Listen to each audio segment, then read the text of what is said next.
Wow. Week 5 completed in college football.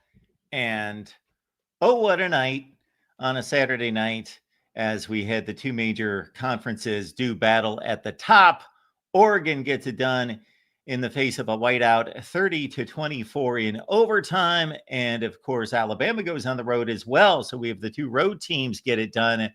Bama, the other team that was roughly a 3-point field goal underdog, goes to Athens and defeats Georgia. So two road teams, two underdogs, they both get it done. Notch huge conference wins. Again, Bama over Georgia, 24-21. Oregon gets it done over Penn State, 30-24. Appreciate you being here at the Voice of College Football. Comments and questions are welcome. I will read all comments, questions that light up on the super chat that you want me to recognize.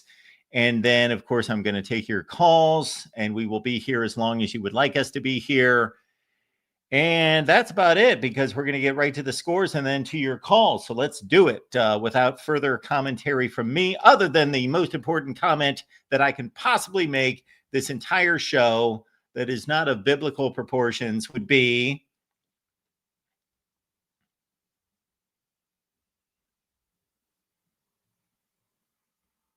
the Amazon links in the description section of this video and all the videos. When you shop on Amazon, please use the link that we provide. The Amazon links in the description section of this video. Doesn't cost you a penny, doesn't change your shopping experience, does nothing to impact or affect your account at Amazon in any such way. So when you shop on Amazon, please remember the Voice of College Football. And if you want us to continue to do what we do, and I'm guessing you do, since you show up to watch the live streams and watch some of the videos, then I would assume that you would want to support the channel to keep us going.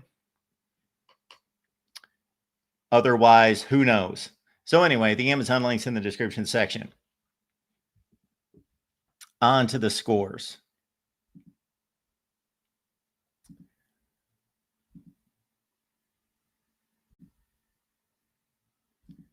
Still in progress, we have Louisiana and Marshall. Forget Oregon, Penn State, and Georgia, Alabama. Look at that, barn burners.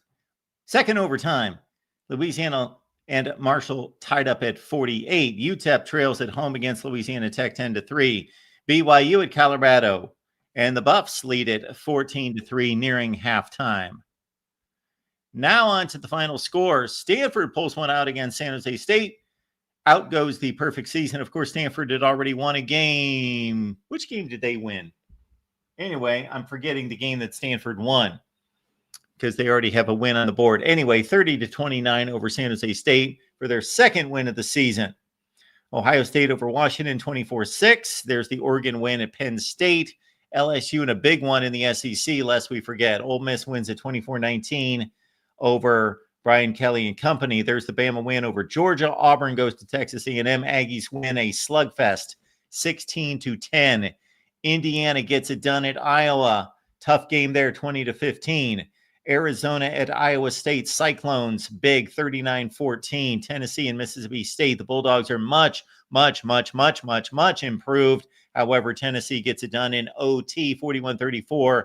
But remember Jeff Lebby for Coach of the Year possibilities. Georgia Tech and Wake, closer than the experts expected, 30-29. Georgia Tech comes back from a 17-3 halftime deficit to get it done. Vandy, too much for Utah State, 55-35. UMass and Mizzou. Mizzou wins at 42-6. Big one in the Big Ten at noon Eastern time as Illinois walks off 34-32 over USC. Notre Dame, way too much for Arkansas, 56-13. The Sam Pittman watch is on. Rutgers and Minnesota Gophers win at 31-28 at home. Duke bludgeons Syracuse 38-3. Louisville over Pitt in a key ACC game as the Cardinals go to 4-0, 34-27 as they come back from 27-17 down with two straight touchdowns. Cincinnati over Kansas, 37-34. The Bearcats are 3-1 and win their Big Ten opener, their Big 12 opener. UCF at Kansas State. Wildcats win at 34-20. North Texas wins again over South Alabama, 36-22. It's Bowling Green at Ohio. Bobcats, 35-20. We've got Central Michigan over Eastern Michigan, one of the great rivalries in all of college football, 24-13. James Madison at home against Georgia Southern, 35-10. Louisiana Monroe defeats Arkansas State, 28-16. Oh, yeah, we knew it would be a barn burner. Hey, it was close. Maybe I'll check out the highlights. Northwestern defeats UCLA 17-14. Cal is the Jekyll and Hyde of the early college football season. They would be 4-0 if they didn't have to play San Diego State and lose 34-0. They come back in their ACC opener and beat Boston College 28-24. Baylor over Oklahoma State 45-27. The Cowboys' first game without Mike Gundy since what, 2005? Utah defeats West Virginia 48-14. We've got UConn over Buffalo 20-17. There is San Diego State over Northern Illinois 6-3 in a throwback. Navy over Rice 21-13. Toledo defeats Akron 45-3.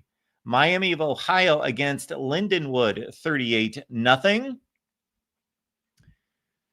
Big rivalry out west. New Mexico defeats New Mexico State 38-20. Hawaii over Air Force 44-35. Tulane in a big way over Tulsa 31-14. Kennesaw State 24, Middle Tennessee 16. We got Liberty and Old Dominion. Monarchs win it 21-7. Western Michigan over Rhode Island. The Roadies lose 47-14. I'll have to console my daughter. Virginia Tech defeats NC State 23-21 without Brent Pry. Southern Miss over Jacksonville State 42-25. Western Kentucky defeats Missouri State 27-22. It's Memphis in a big way over FAU 55-26. Washington State over Colorado State 20-3. Boise State defeats App State 47-14. South Carolina huge in Columbia over Kentucky 35-13. We will skip Thursday and Friday's scores. If you don't know those, then you don't really like college football. All right, we do have a final from Louisiana. No. We're still playing overtime. My bad. It appears, anyway, we'll check it out. We'll figure out what happened there.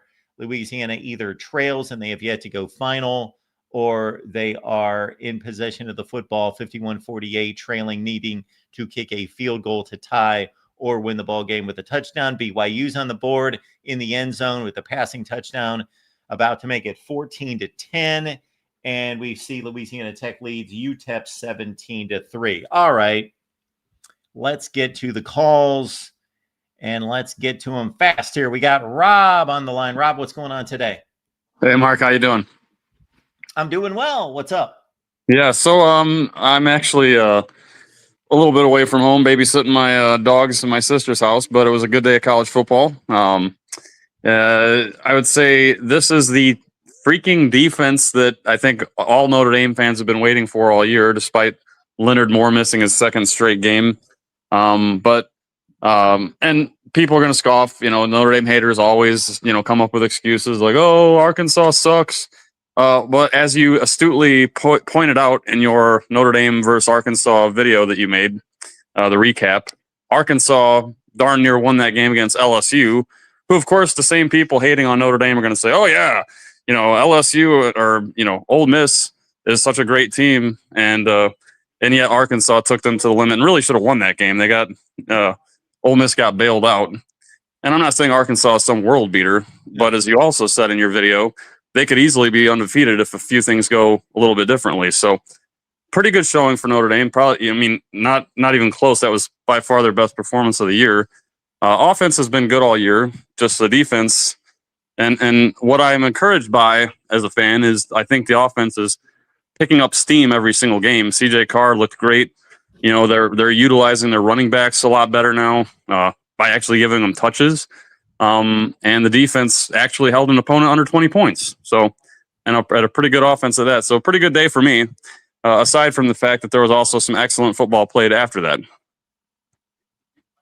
Yeah, so Arkansas's got half a football team, but if you're able to hold them down to 13 points, we've seen them against Memphis. We see them against Ole Miss rack up yardage, 526 yards against Ole Miss. And as you kind of reiterated my earlier point, they had the ball in the red zone to win the game at the end against both Memphis And Ole Miss, that doesn't excuse making mistakes, but it just shows that they have firepower, that they have offensive weapons. Taylon Green's a really good player, dual threat quarterback, and Braylon Russell's a really good running back. They have weapons on offense. So even if you want to excuse, okay, Arkansas can't stop a no lead that Notre Dame was going to score. Again, Arkansas is not giving up 56 points to anyone. When you go 6 consecutive drives in the first half, and they're all just like well-oiled machine, workman-like efforts, just balance of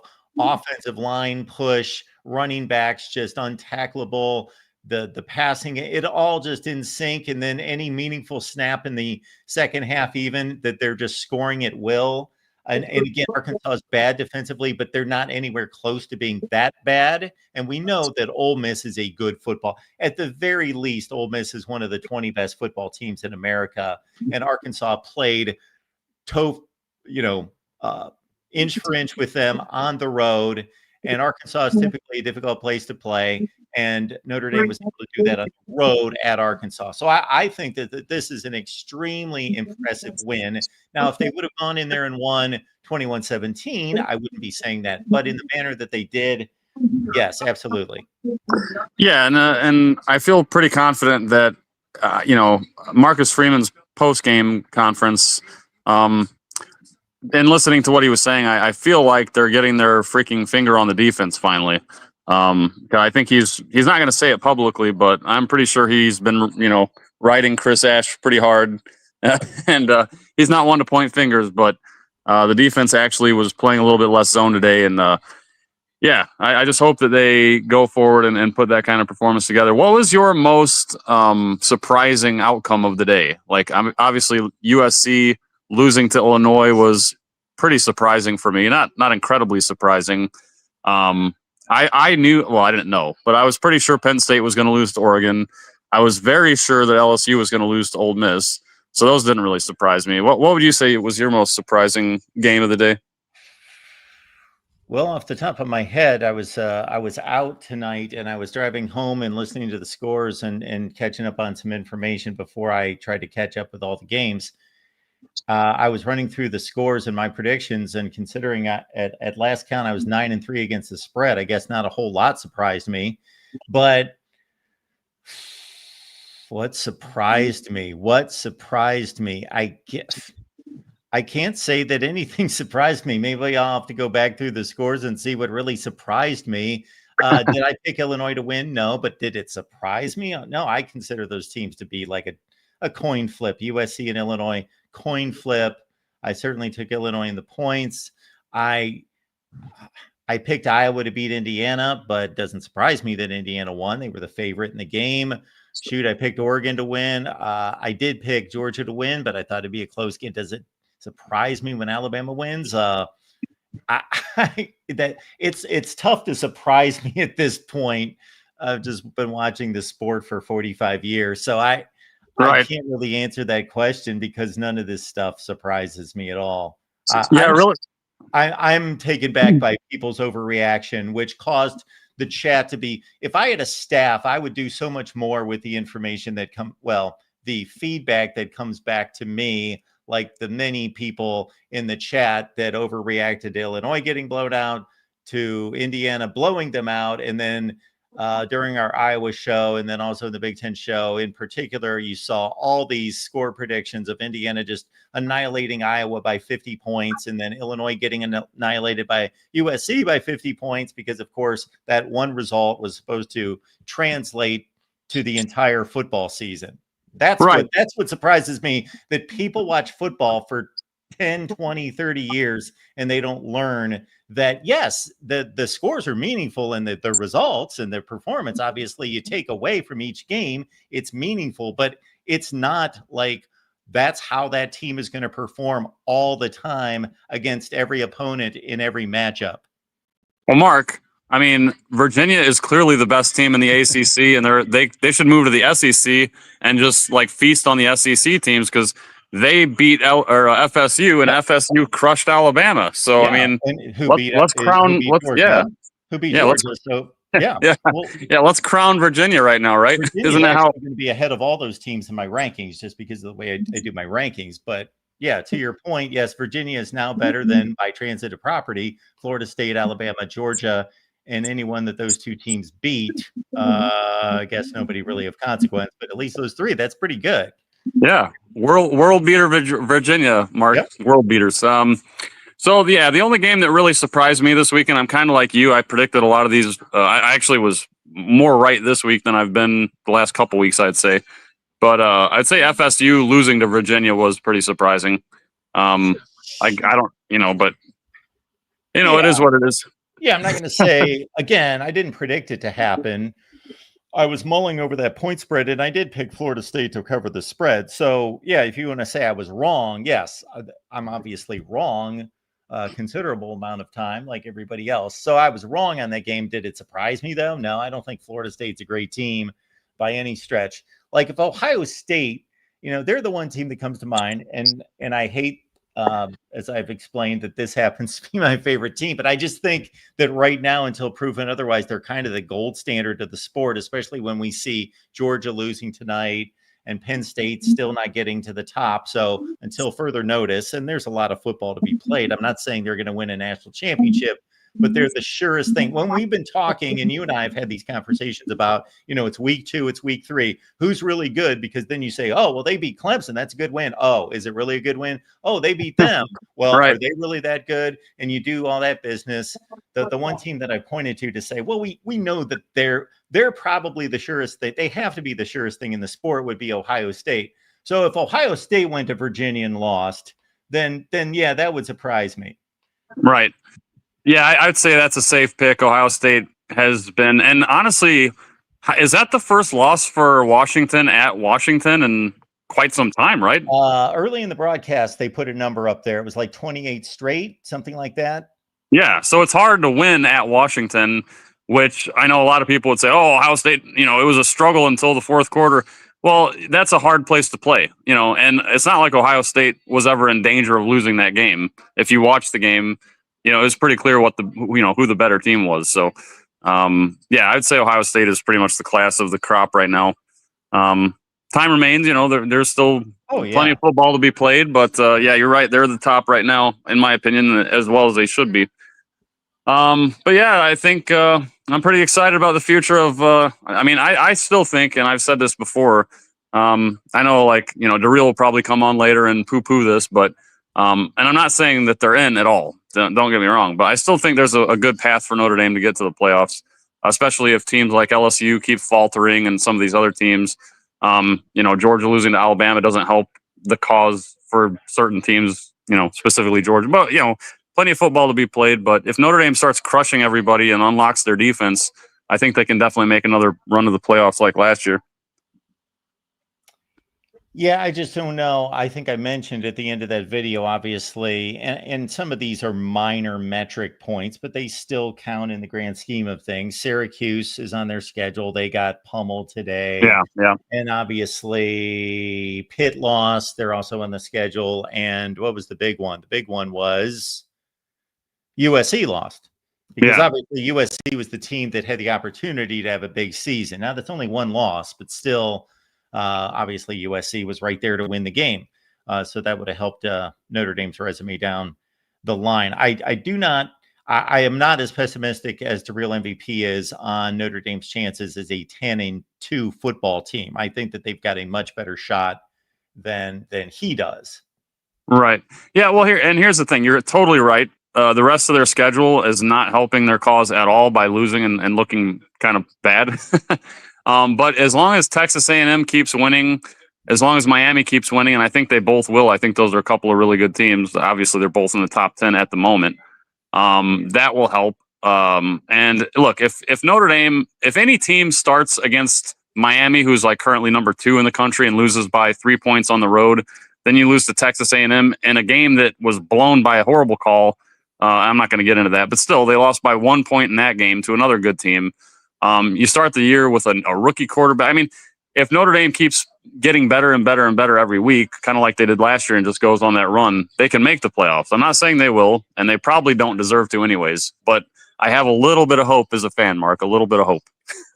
Yeah, and you should. And Yeah. Notre Dame is a 10-2 football team, especially losing in the manner in which they did, should be considered. I don't care if they were playing Syracuse, Duke, Boston College, Georgia Tech, whoever you want to throw in that are mediocre to bad football teams for the rest of the year. Now, obviously, that has to be evaluated against the teams that they're competing against for the spot. But I'm just saying that it's difficult to go 10-2, and the nature of the two losses need to be taken into consideration. And while I was obviously highlighting the negatives on the Notre Dame schedule, you hit on the positive that I failed to emphasize. It might be the biggest one, actually, that Texas A&M won that game against Auburn. So they pick up a win, and Texas A&M could turn out to be a really strong resume point for Notre Dame. Unfortunately, a resume loss point to say, well, look how good they are, and we lost to them. Well, you know what, Mark? If the SEC can play the quality loss game, Notre Dame can too. Everybody should be able to do it. Right. Well, anyways, I'm going to let you go, Mark. I know you got other callers, but it's always fun talking to you. Thanks, Rob. Appreciate you. Mm-hmm. No problem. All right. Rob stopping by. Notre Dame gets the win against Arkansas. And I got to say, hey, was I wrong about that one? Well, not today. I wasn't wrong. So I outlined in my video. See, my thinking here was the entire offseason. Notre Dame's coming into this season. They're going to take out Miami. They're going to take out Texas A&M. They're going to be 2-0, get the Purdue win. They're 3-0. Then comes the letdown in Fayetteville. Is fairly historic. I'm not going to say it's Kinnick Stadium, but Fayetteville has been the nemesis of a lot of road favorites down through the years, Tennessee being the most recent one last year. So I was predicting a Notre Dame loss preseason, off-season at Arkansas as I looked at it then. But no, when I made my weekly picks, as you see right there, I thought, no. Notre Dame, they're on heightened alert. They have to win. They're going to come in ready. Obviously, they've lost the two games. They know what the math is. So they're going to be ready for this. And sure enough, they just decimated Arkansas. My goodness, they tore them to shreds. There's not going to be a team in the SEC this year that is going to beat Arkansas as bad as Notre Dame did today. You can mark that down. I'm about 90% sure I'm going to be right on that. So say what you will about the SEC, say what you will about Notre Dame, making comparisons against a like opponent, common opponent. Nobody in the SEC is going to tear through Arkansas like Notre Dame did. All right, I will take the next call here. I am curious to look at my picks, though. They're right here. If you want some picks, you can either get them by the week on Patreon or you can get the full month. I picked, let's just look at the winners and losers. I picked Notre Dame to win, Louisville to win, Minnesota, Ohio State. Okay, Iowa puts me at 4-1, USC at 4-2, Iowa State 5-2, Utah 6-2, LSU 6-3, Texas A&M 7-3, Mississippi State. Oh, I jumped. I didn't think I did that. They almost won. Anyway, Mississippi State lost 7-4. That's a bad straight up record. 8-4 with Oregon winning. Georgia lost. That's 8-5. I am not proud of my straight up picks, but people care more about the point spread picks. Shoot, I'm still 92-23. That's still going to get it done. Against the spread, though, pick Notre Dame to cover. They did. Louisville to cover. They did. Minnesota did not cover. Ohio State did 3-1. Iowa did 4-1. Illinois did 5-1. Iowa State did 6-1. West Virginia let me down. They got annihilated 6-2. LSU did not 6-3. Auburn did 7-3. Mississippi State did 8-3. Oregon did 9-3. Georgia did not cover 9-4 against the spread. How do I continue to knock these out at that clip? 9-4 brings me to 58-30 for the season against the spread. All right. Enough of me bragging about my picks. We got Michael checking in. Michael, what's going on? Hey, Mark, what a great day of football today, man. So many great games today. Yeah, it was a great day of football. Absolutely, it was. And so many top 15 teams is in dogfights today. Yeah, I got you.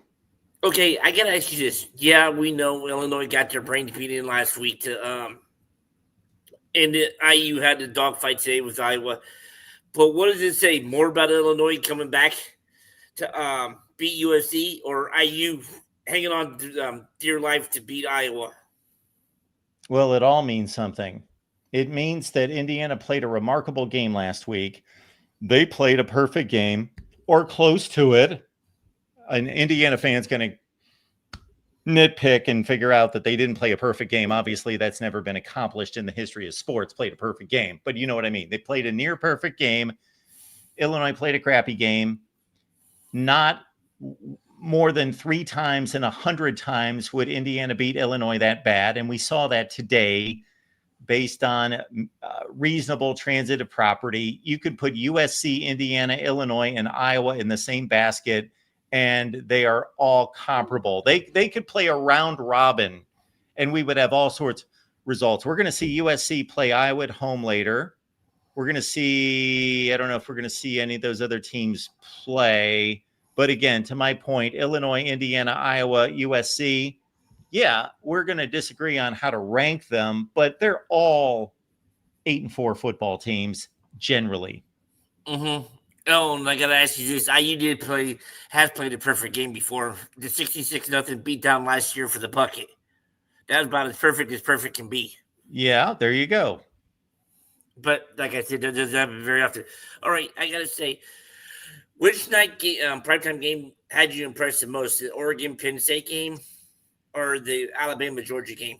Well, it was tough for me to be impressed with the Alabama-Georgia game because I did not see it. Mm-hmm. So, folks crucify me, but the voice of college football was not watching college football tonight. I was out from about 5:30 until about 10:30.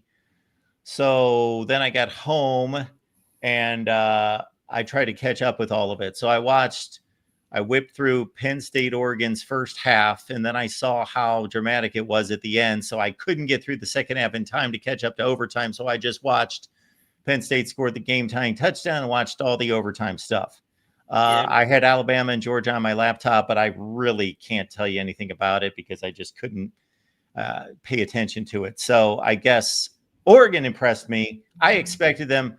I basically expected, other than the overtime, who predicts overtime to happen? I basically expected what we saw between Oregon and Penn State to a T. I just thought this is going to be a great game and Oregon's going to win. Mm-hmm. Yeah, and I was going to say too, the way, and I know this always happens when Georgia and Alabama plays. Bama get out to a big lead, and then, but they did get to, I think it was like a 10-point lead at halftime. But the way they started the first 2 drives when they had those 14-plus plays, I thought, man, God, Georgia's going to be in for a long time, man, because they're not even seeing the ball much. And I think most of them was like, 6-minute drives for their first 2 scores for Bama. Is that a question? Yeah. What did what did I tell you? I know, but I know, but I figured maybe you might have like went back and seen like the box score or somebody was looking. No, I've not seen anything. Know nothing about the game except 24-21. And I have recollection of one play and Georgia dropped an interception. And they also dropped a touchdown pass, which would have given them the lead too. Okay. Yeah, I'm just telling you that I'm not saying that it was important. I'm saying I saw one play tonight and Georgia dropped an interception. So you're going to have to tell me more about the game than I can tell you. Okay. But no, like that, man. So, no, I'm saying, so how impressed was it with Louisville being down, 17 coming back? Did watch that game. So I was all locked in to watch Notre Dame and Arkansas. And what was the other noon game? Well, Illinois and USC was my game of interest number 1. So I watched all Illinois and USC. And then I'm watching Notre Dame and Arkansas at the same time. That once Notre Dame was just destroying them, once it hit halftime or not even halftime, I thought, man, I kind of like what's going on here, Louisville Pitt. So I watched basically that entire game. That was a interesting ball game. There were a lot of special teams gaffes. Really, Pitt let them back in the game. They were up 17-0, and Louisville was punting back to Pitt, so Pitt was going to get the ball back up 17-0, and there was a block downfield that knocked the one of the coverage guys into the punt returner, and they had to scramble through what actually happened and ruled that the block forced the muff. And so Louisville gets the ball at the 3. They scored the touchdown and make it 17-7, completely changed the complexion of the game. And of course, Louisville, they were down 27-17 then and came back with 17 straight. So I did expect Louisville to win that game. Now that sets up an extremely important Louisville-Virginia game next week. Mm-hmm. Where's the game at? Is it in Louisville or is it in Virginia? Louisville. Okay, so I know the Fighting Jet Browns will be ready for that one. Heck yeah. But we just talking about in the chat right now, and I think it's Vanderbilt and Alabama next week, right? I don't know. Because someone was talking about Ty Simpson did ball out. He had a great game tonight. But if you had your choice right now, if you was the head coach, as good as Simpson played lately, and as good as Diego Pavia has played for Vanderbilt, who would you choose as your starting quarterback right now? Oh, I'd take Pavia. Pavia? He'd be my quarterback. Yeah.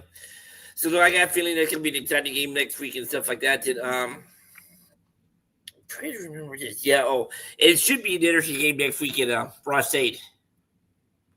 Yeah, with Illinois coming in. Yeah. Brett Bielema knows not to let down, not to give up, not to just mark that one down. I don't know if his team knows that, but we'll find out. Yes, I think Purdue's going to give them a battle next week. Mm-hmm. One thing I was trying to figure out, what was it with USC and stuff like that? With Illinois, I guess they was able to run the ball more today, more successful running the ball than they were last week. Is USC's run defense not that good? Yeah, this is highlighting to me that USC still has not acclimated to the Big Ten. They still have not built the program, both through high school recruiting, through strength and conditioning, through the transfer portal, to have a sturdy enough team to play with the big boys in the Big Ten. And that includes Illinois not even being one of the best teams in the Big Ten. Illinois had about 200 yards rushing in that game. Yes, they when Illinois got the ball with about 1:45, and you don't, at that point as a defense, you don't know how they're going to approach the drive, because you basically have to throw the ball, but you don't have to exclusively throw the ball depending on the timeout situation. But once they crossed midfield, once they got near field goal range, USC knew that they were going to run the ball. And what did Illinois do? They ran it right down their throats. Yeah, and if I'm not mistaken, I think they only threw like once or twice on that last drive. Yes. My goodness, man. I mean, like, they just ran the ball at will today and stuff like that. But no, and they couldn't against Indiana. Mm-hmm. I was impressed with Moore tonight from Oregon. Also. Oh, I was too. Yeah, he was fabulous. He was really good. And we college football fans have been waiting to see Dante Moore for a long time. He was a 5-star to UCLA. It seems like forever ago. I believe that would have been like 2022. And so, yeah, we've been waiting for Dante Moore to show us something. And this is the biggest game of his life. And he was pretty spectacular. Yep. And his next biggest game will be in 2 weeks. 2 weeks, Oregon, Indiana. Yes. Yes. But no, just wondering stuff like that. No, great day in football. But something else. Oh yeah, Jacob Thiemann, way to redeem yourself after giving up that touchdown and stuff like that with the interception to win the game. But boy, I wish he was still with Purdue though. Yeah, I don't know what the financial numbers were there, but obviously he's happier in Eugene playing for a championship. Yep, not bad. All right, sir. I know you got other callers. I know you got Dr. Greenshield waiting for you and stuff like that. Good game for Ohio State, though. But that was kind of an interesting game, though, tight game. And they had to get it done in the third and fourth quarter today. Yep. I figured Ohio State would have got it done early. They played a decent team. They played them on the road. So. Yep, all right, sir. Thanks. God bless. Boiler up, and we'll catch you next week, man. Thank you, Michael. Appreciate it. Yeah. Oh, it is nice to know that you do have a life besides college football. There we go. All right. Yes, this is basically, if you've noticed with the lack of video production, that this is no longer my my priority gig anymore. Just couldn't be anymore. Had to make a buck. All right. Before we get to the next call, let's get to the Super Chat contributions. We appreciate all of you. Michigander states it right here. This is the most overrated thing imaginable. Not in terms of the impressive nature of it. So Penn State fans, I am not dissing your whiteouts when it comes to the aesthetics, the impact of the vibe and the feel in the crowd and the atmosphere and the look of it. It looks great on television. And it's, of course, let's see, what word comes to mind? White.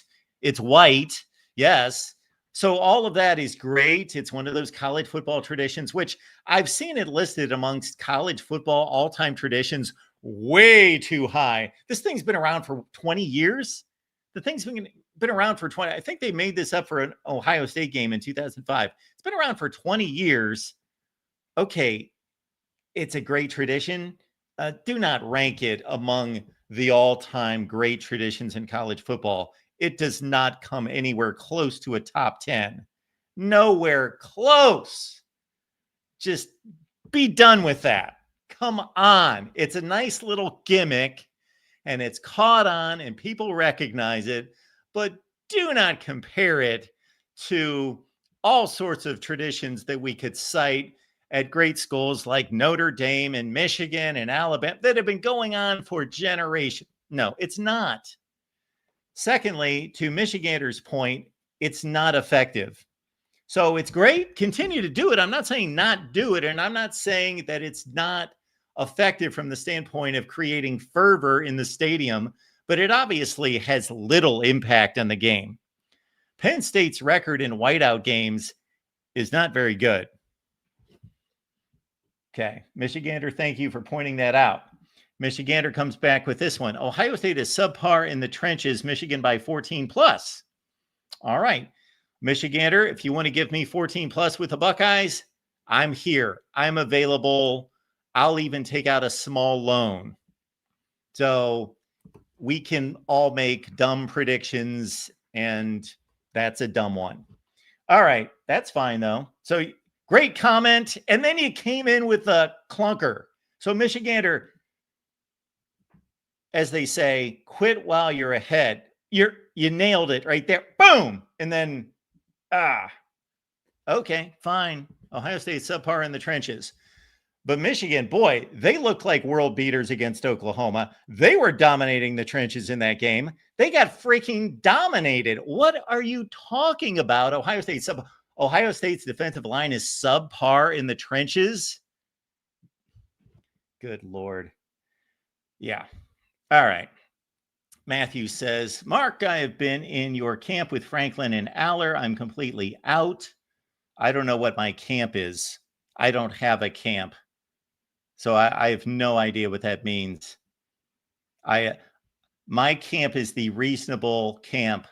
My camp starts with truth, fact, logic. That's my camp.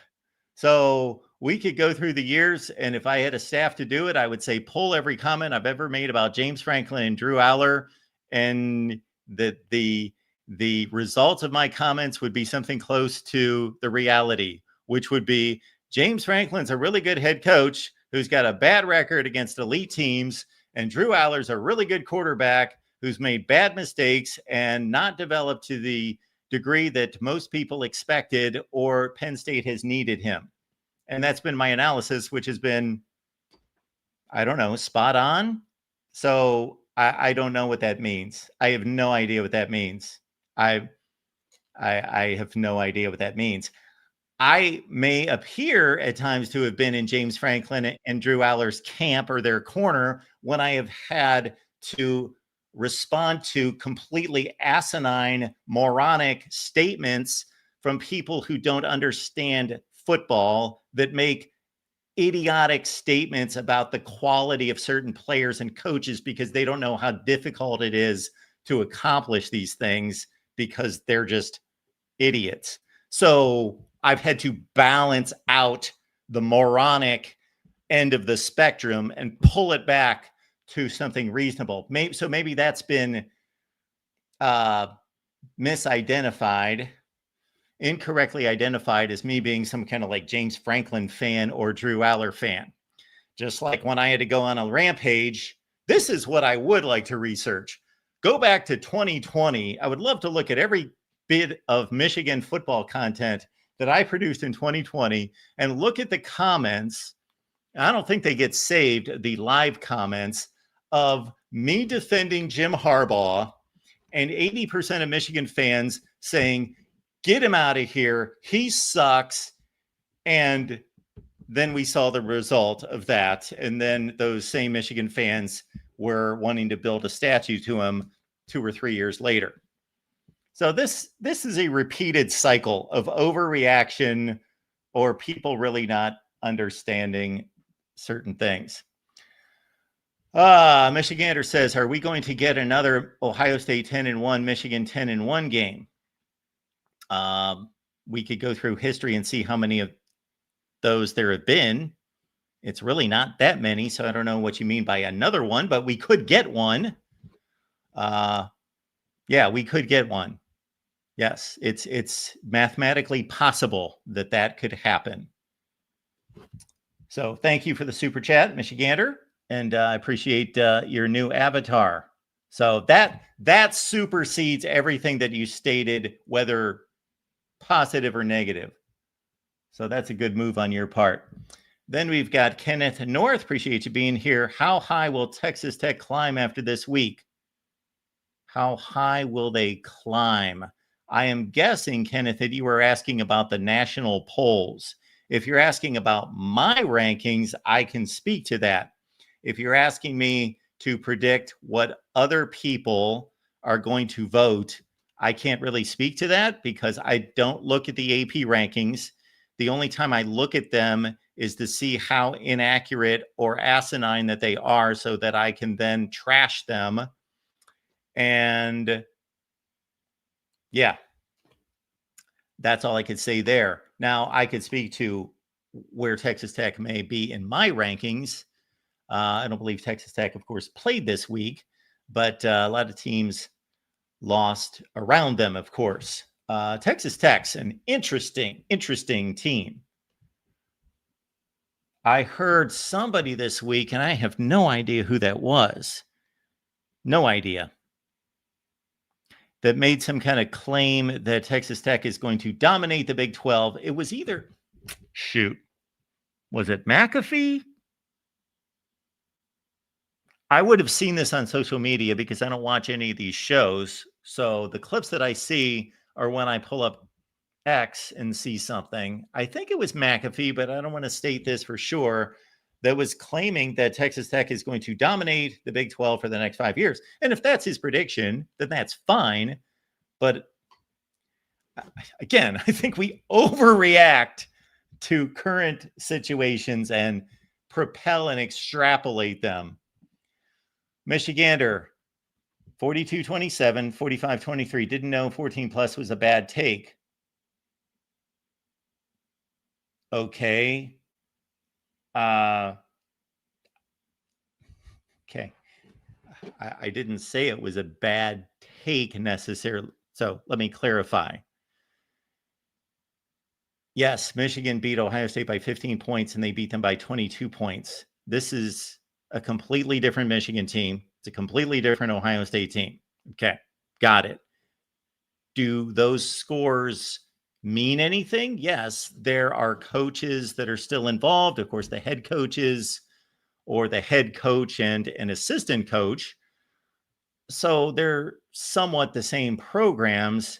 However, I'm talking about, I was making a comment about a point spread that you or anyone else who would, even if you get it right, you understand that not every prediction that turns out to be correct is a good prediction, and that not every prediction that ends up to be a bad or the wrong prediction is a bad prediction. You understand that, right? Like if I would have said last Friday, I will bet anyone that Michigan, I will bet anyone, if I would have said this last Friday night, I will bet anyone that Indiana is going to cover 50 points against Illinois. That would have been an asinine, stupid thing to say that would be wrong 98% of the time. Correct? Yes, we know that. Would I have been right? Yes. So if Indiana and Illinois were playing next week and somebody wanted to give me Illinois in 50 points, I would take it. Could Indiana go out there and beat them by 50 plus points again? Yes, they could.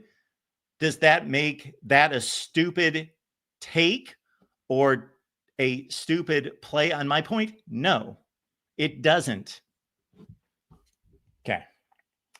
And we got Matthew coming back with this one. You think Franklin shouldn't be fired and Aller isn't really good? He is good at best. I would move off Franklin. He isn't a national championship coach. He is 2-21 against the top 10. I saw 4-20 was the number that I saw, but 4-20, 2-21, whatever you want to say. I saw 4-21 after this game against the AP top 10. Yeah, that's not good.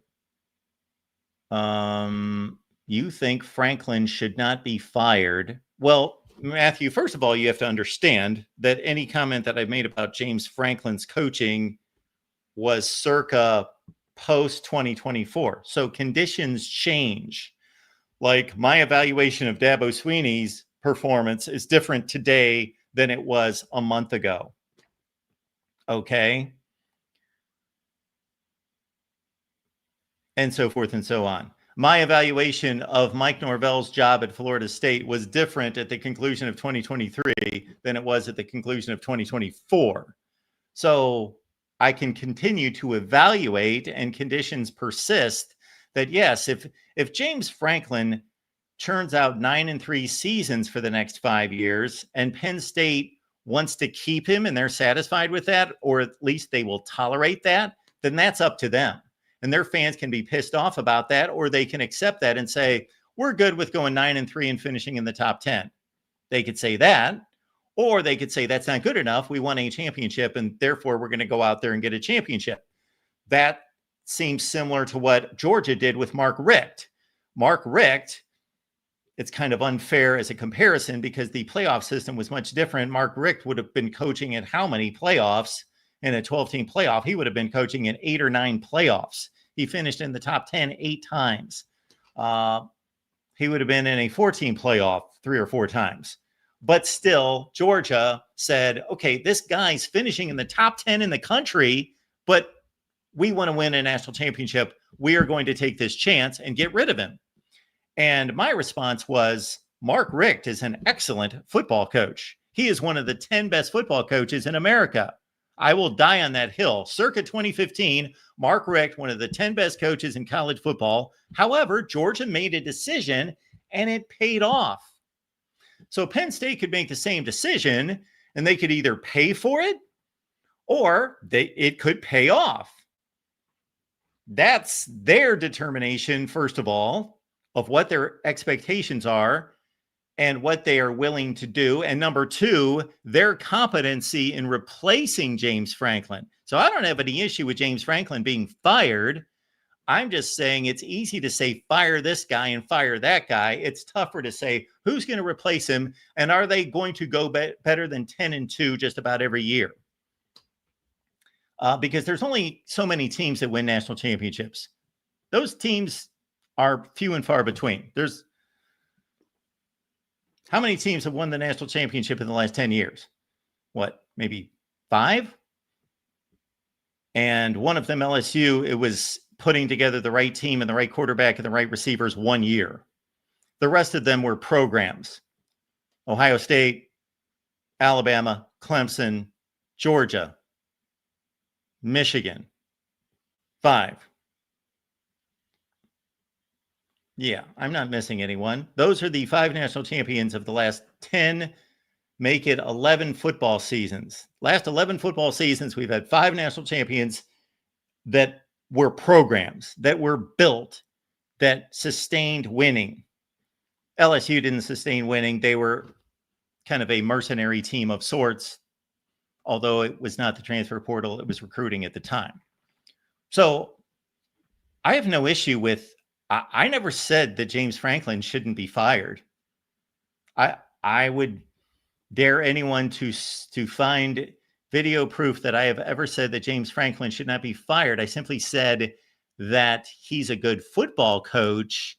He does a good job. Does he do an elite job? No. Does he run an elite program? No. Is he close? Yes. Is Penn State going to be patient to see if he can bust down the door, circa or a la Kirby Smart or Ryan Day, etc.? Bobby Bowden. Florida State waited from the late 70s when Bobby Bowden first took Florida State to back-to-back Rose or Orange Bowls in the late 70s until 1993 for him to win a national championship. Tom Osborne, you want to see a record against top 10 teams and against Oklahoma, their chief rival, Tom Osborne, in the 70s and throughout the 80s against Barry Switzer? Those are bad records. But Nebraska didn't fire Tom Osborne, and he won 3 national championships. Do we know that that's going to happen at Penn State? No, we don't know. And maybe they fire him after a 10-2 season in which he loses the first round of the playoffs or something, or wins one game, then loses another one, that type of finish. Maybe that's what the conclusion is, and Penn State says we can do better. And I will not criticize that call at all. I will just say you better get it right, because there have been Georgia situations where they fire excellent coach for legendary coach, and they got it right because they hired correctly. But there are far more examples of let this guy go. He sucks. Bo Pelini sucks. He's going 9-4 every year. He sucks. And they can't replace Bo Pelini. They couldn't replace Frank Solich at Nebraska. So I have talked on here for literally, who knows, thousands of hours. I would be willing to guess that I have talked more about college football on this channel than anybody ever on the history of YouTube. They should give me some kind of plaque that says you didn't reach 100,000 subscribers, but you talked more about college football than anybody in the universe. I guarantee I've got more live streams and more videos on 40 channels than anyone. And so it might have come out of my mouth once or twice. James Franklin shouldn't be fired. I'm not saying that, but the overall narrative of what I've stated, like I heard the other day, James Franklin's never won a big game. I've heard that a million times. Define big game. And sometimes you get into arguments with people and fans call and we argue about big games. And you know what it turns out to be? A national championship. So just say James Franklin's never won a national championship. Don't say he's never won a big game. That's a stupid comment. Just say a national championship, and then I have to agree with you. Yes, James Franklin has never won a national championship. That cannot be debated. But has James Franklin ever won a big game? Well, define big game. Well, if you're not going to define it as anything other than it's either a national championship, but otherwise, well, he's won a Big Ten championship. He's won Rose Bowls. He's won playoff games. What? He's beaten Ohio State. He's beaten Michigan. Like, which is it? I just ask for people to be consistent. And when they're not consistent, I tear them up and spit them out. All right, let's keep it rolling here at the Voice of College Football. We do have C. Jenkins here. How do you feel about BYU quarterback wearing number 47? I'm appalled.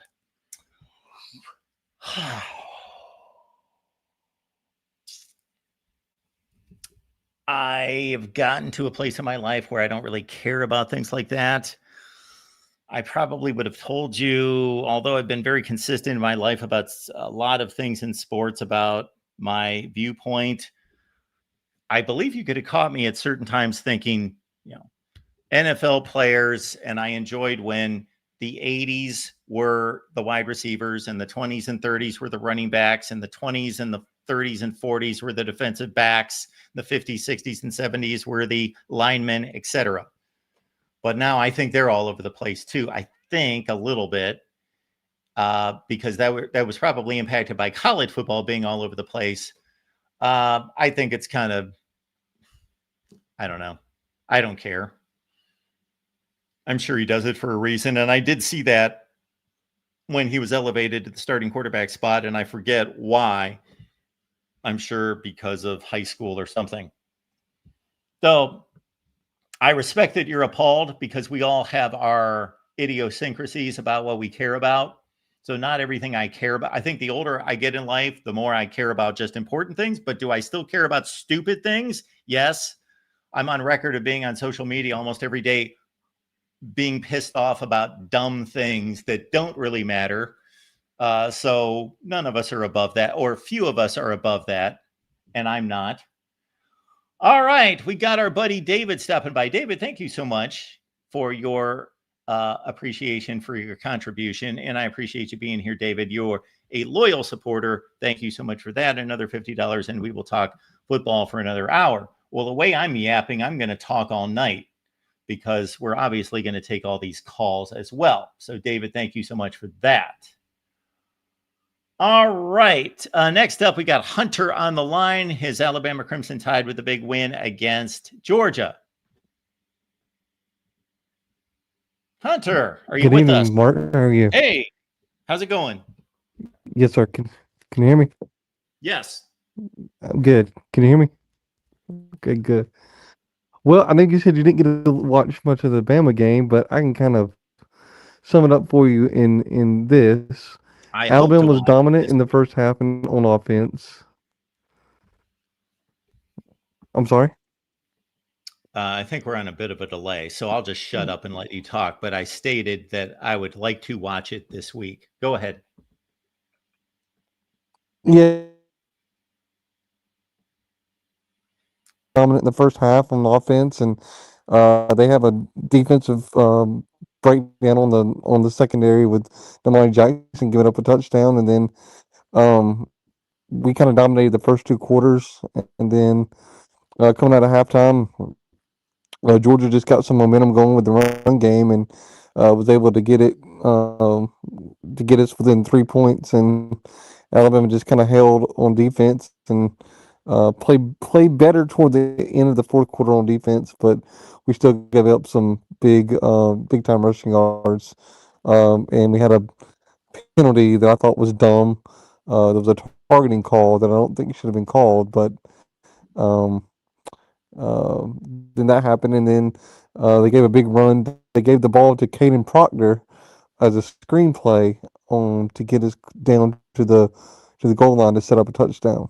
Interesting. So there was some different dynamics to this game that shook out, but you should definitely go back and watch it. It's instant classic if you ask me.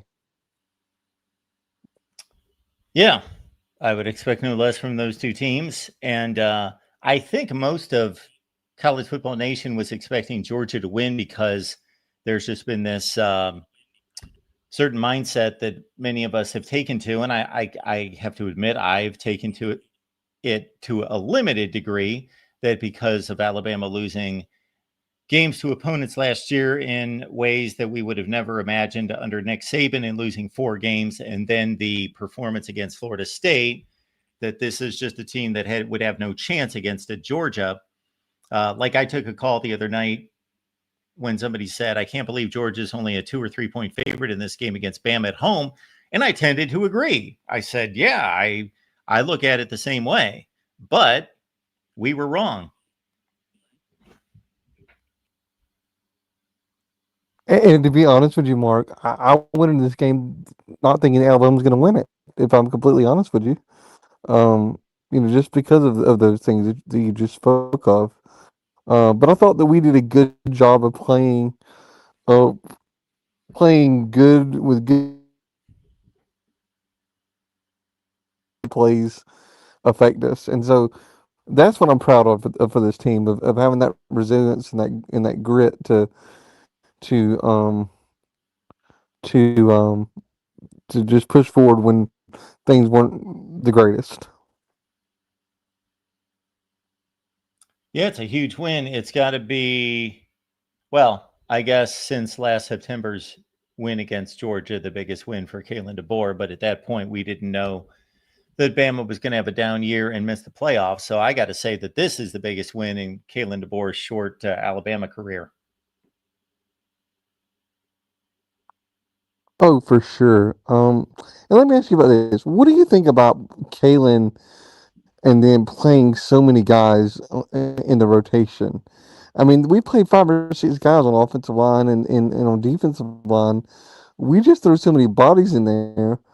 I, I'm just that's just not something we're used to seeing as Bama fans because Nick Saban didn't do that. So is this just something that's new, or am I just been an Alabama fan that's just been stuck in the old Nick Saban? Well, the typical football team, because of the nature of the cooperation and chemistry needed along the offensive line, more so than the defensive line, not that they don't stunt and there's not teamwork there along the defensive front, but it doesn't come close to the offensive line, usually plays a set unit of 5 along the offensive line. And then the typical team wants obviously as many guys off the bench that they feel comfortable with, whether that's 2, 3, 4 guys off the bench to fill in along the offensive line, but generally to play your starting 5 the entire game. But the defensive line, there's more of a rotation to keep those guys fresh because of just the sheer effort and speed that they have to play with in trying to disrupt the line and the offense. Right. Yeah. It's just we're not used to seeing that with Alabama playing so many guys up on the offensive line. I mean, we played Wilkin Formby, we played Michael Carroll, got a few bit of snaps. Jaden Roberts. You know, there was just so many guys that got so many snaps. We're just not used to seeing that. So that's something to kind of get used to. But the one thing that Alabama's got to improve on, even though we just got through this big game, is still working on our pass defense. We just gave up too many big runs in this game, and you know, um, but shout out to Georgia for being able to make those runs. I mean, their offensive line broke, got some good blocking, for them to be able to make them runs. But we got to be able to tackle these guys in space when they do break out of the pocket or past the hole that the offensive line is making.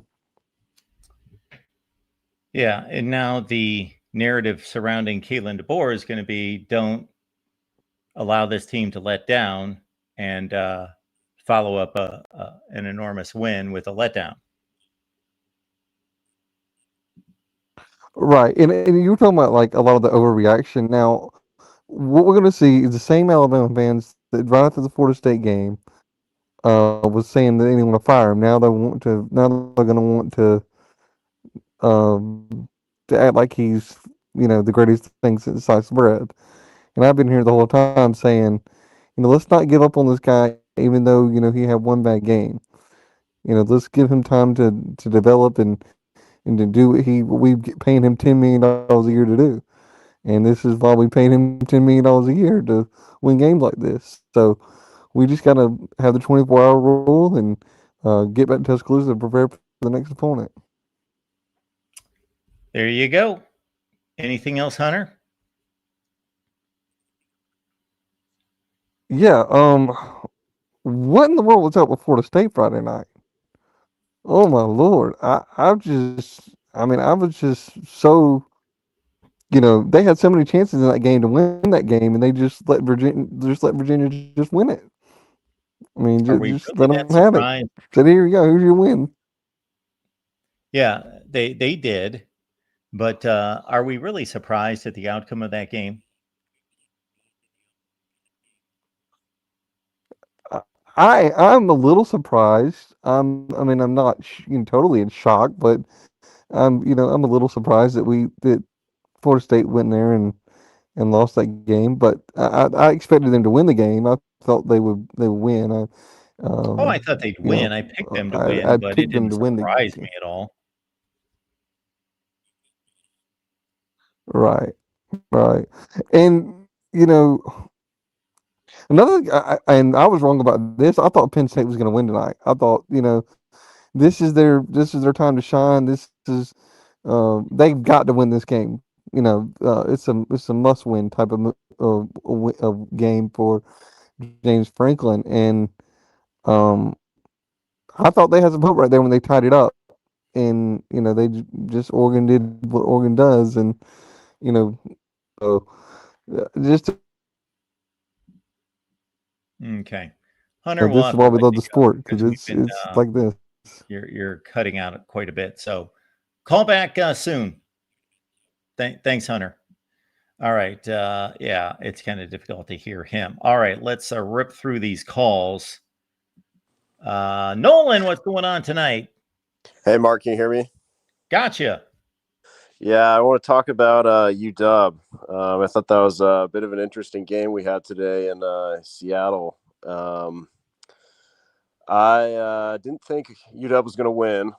I think we're in kind of an interesting point in our program right now where we're kind of like transitioning out of Kalen DeBoer and Chris Peterson into the Jed Fish era. And, last year kind of went how I expected it would go. We were like, 6-7 or something. And we didn't, the only good win we had was Michigan, but, we got killed by Oregon, Penn State, Indiana. But this year I had some hopes that we could be, 8-4, 9-3 or something like that. And, I thought this game I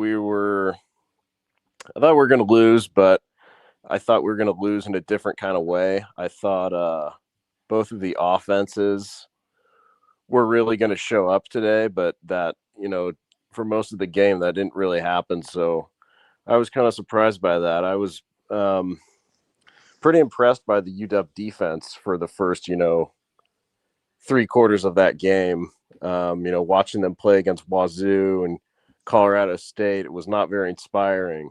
We kind of let those teams run and throw all over us somewhat, but I was pretty impressed with how they played Ohio State. I'm kind of surprised that Ohio State they were kind of reluctant to let Sayan throw the ball, and I get he's kind of a young QB, but you guys always have NFL receivers, and we were missing one of our top corners, Takario Davis. So I thought that was kind of the plan to beat us today. And you kind of figured that out in the second half. But I'm just kind of wondering what you think about the Ohio State team this year, because I'm trying to gauge what I think about Jed Fish and how he's done with this program. Is this like a good Ohio State team? Like, what do you think about them?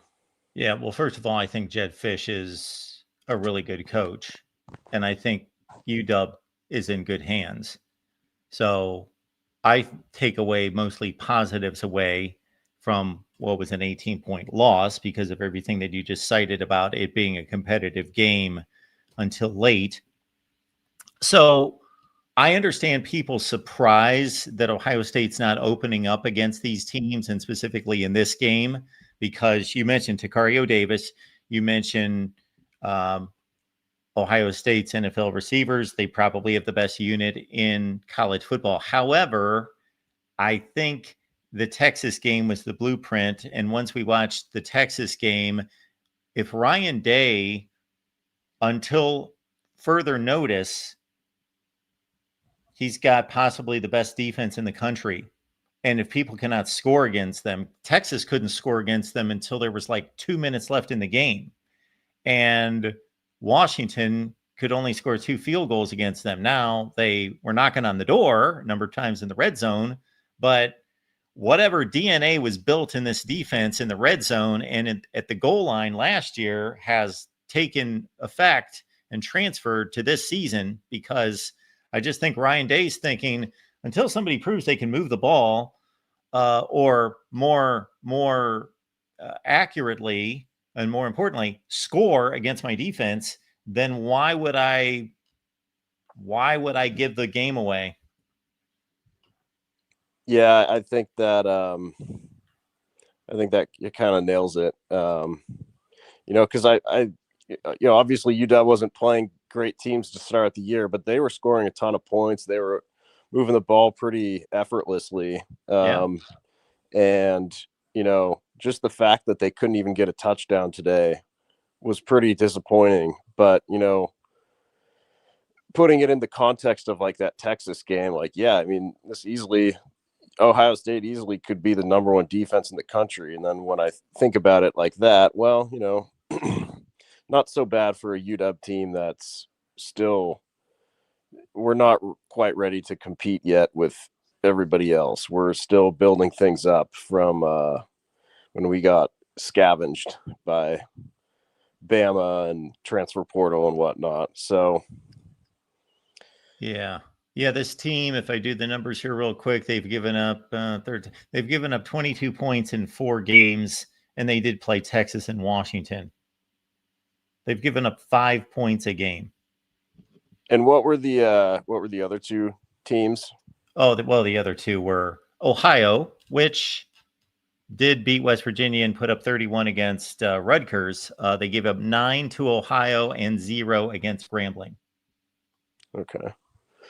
Yeah. Well, yeah, that was a really tough defense. And, I think that Julian saying he looked fine. I think he's probably going to, get better. I don't know what the Ohio State offense is going to look like for the remainder of this year, but I think next year it'll certainly be better. I thought he looked, pretty good. Husky Stadium, I've been to many games there. That place gets really loud.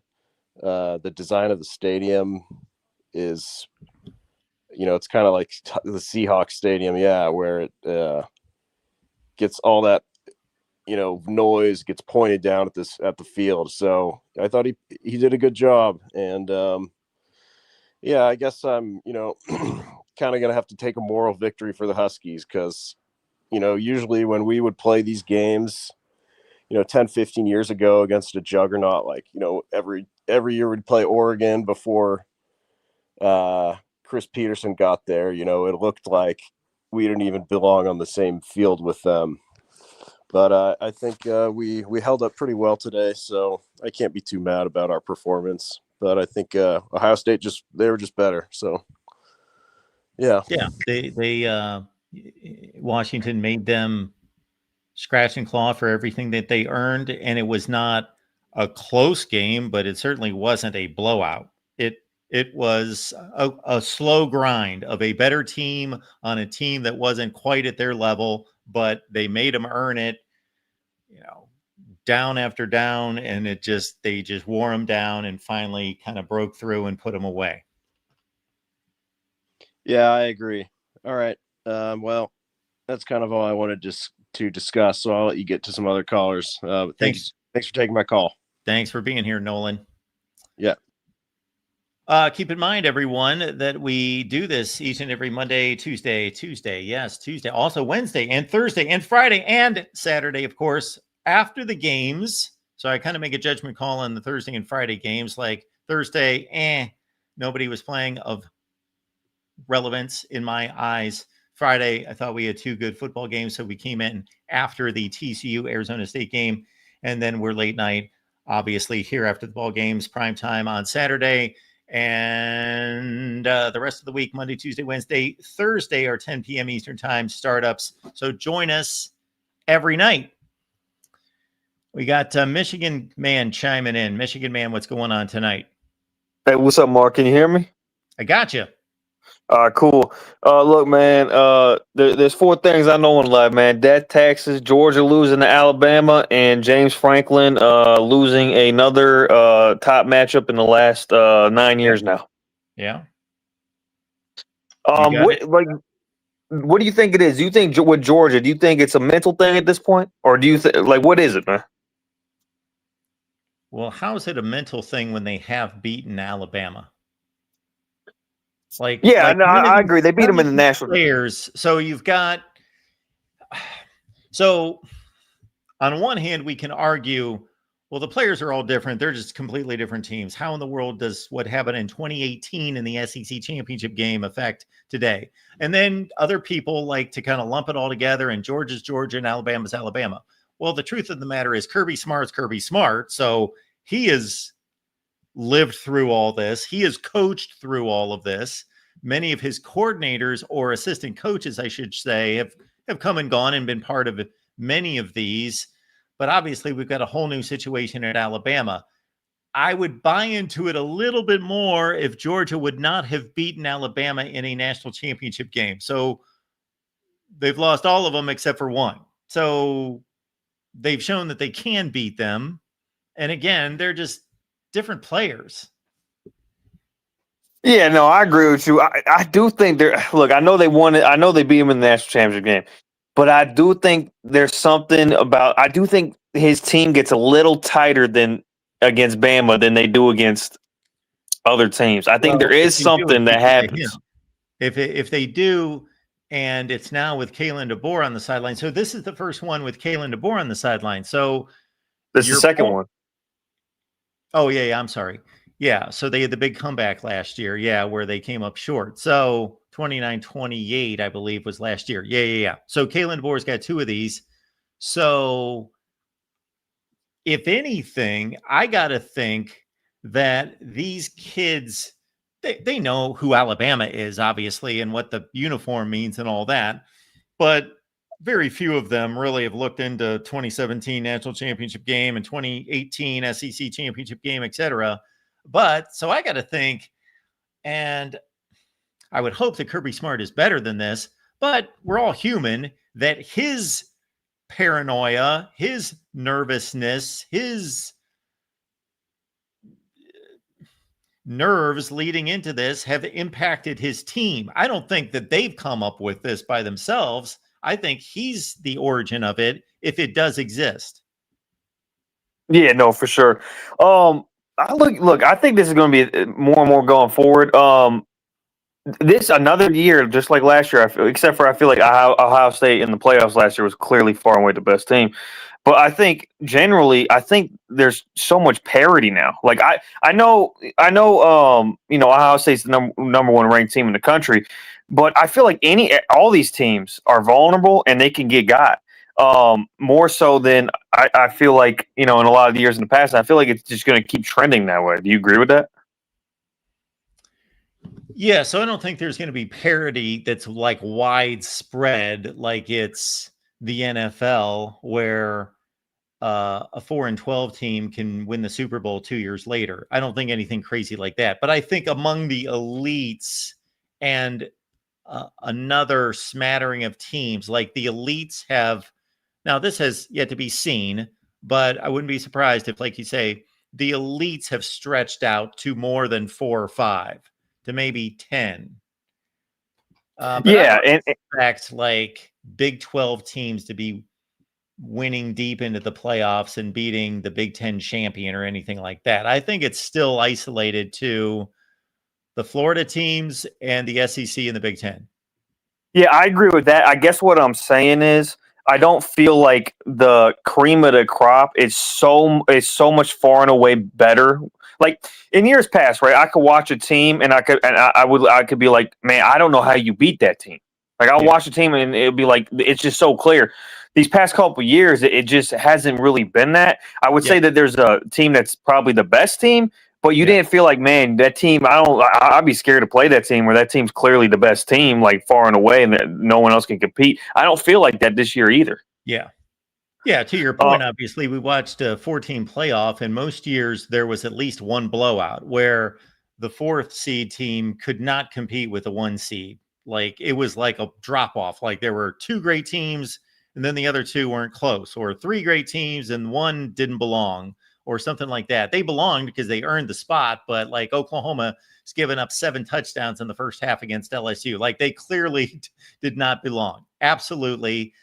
And then the other thing is, once the playoffs were played last year, I knew, along with everybody else, that Ohio State was the best team.